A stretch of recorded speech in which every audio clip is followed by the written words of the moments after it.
Hello, my name is Alden, and I am the father of Enzo, who's a 4-year-old boy. I would have to say was his lack of speech, and he would do odd things like stare at certain objects for long periods of time, um, run around in circles, um, not make any eye contact at all, or very minimal.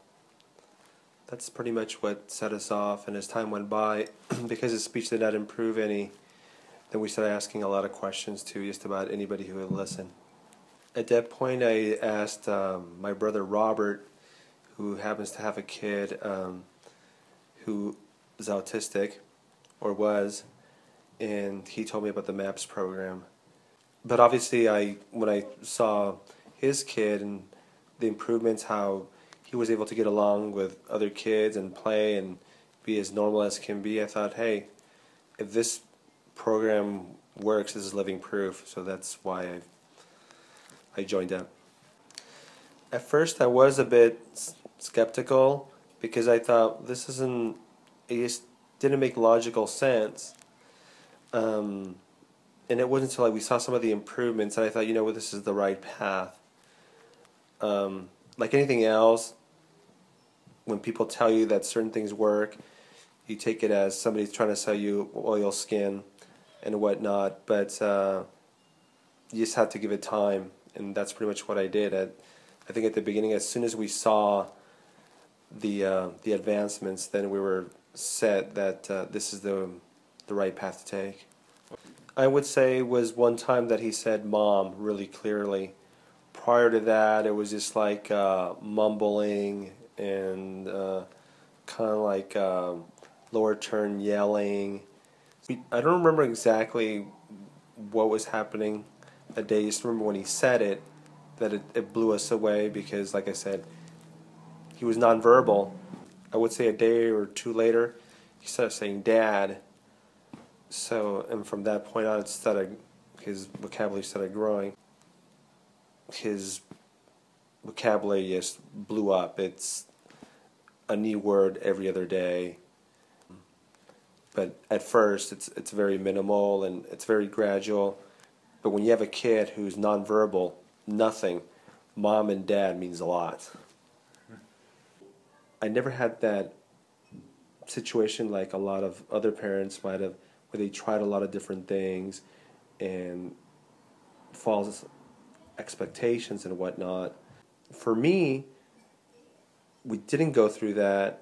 This is the only one program we've done, and so far we're very excited and very satisfied with the progress. As far as our lifestyles, obviously we've adjusted to the lifestyle of having a kid with a condition. As his condition has improved, though, we feel that we're living a more normal life. We can do more things.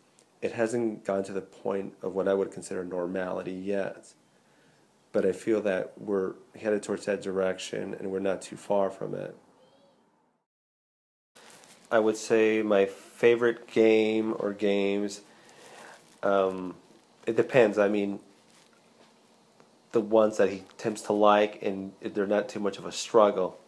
I think at the beginning most games are a struggle because the kid does not really know what you expect of him, and he doesn't know how to handle the game or the exercise.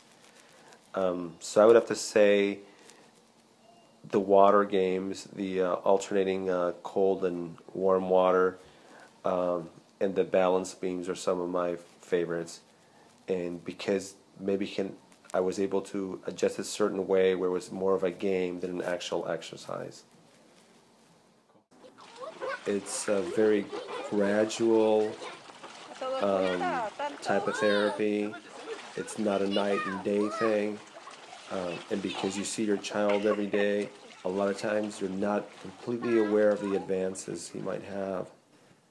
Patience, a lot of patience. I'm sure that's with any kind of therapy that's non-conventional, so to speak, where someone just takes a pill and everything's okay the next day. If that was the case, You know, that'd be great, but it doesn't exist. I would have to say that the most important thing is to be very open-minded and hopeful and know that it's a gradual process. Because a lot of times people set a bar too high, and when they don't meet it, they feel like they failed somehow. You gotta be somewhat realistic and hopeful. I think those are the key words.